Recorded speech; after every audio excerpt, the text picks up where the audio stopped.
When God entered the world, God did not enter the world as a kind of king or impressive deity, but God entered the world as a peasant, as a sufferer, as a servant, and as an outcast. And that is perhaps the greatest religious paradox of all, that God enters into our midst in a form that we want nothing to do with.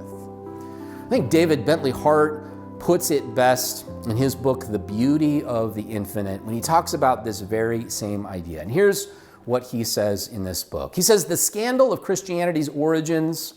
the great offense of this new faith gave the gods of antiquity, was a God who apparels himself in common human nature, in the form of a servant,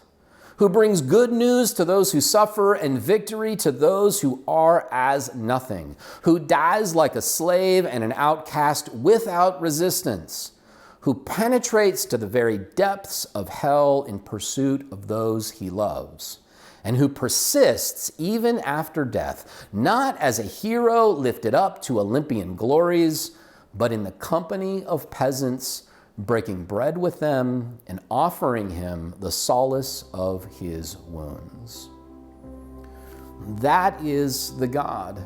that we have been given as a gift. The God who enters into life not as an Olympian hero, not as the grand architect, not as somebody who resolves all of our problems, but rather as a sufferer, as an outcast, as a servant, who comes alongside of us in the midst of our suffering so that we can still experience comfort and peace and joy. And that is the paradox of Christ and Christian spirituality.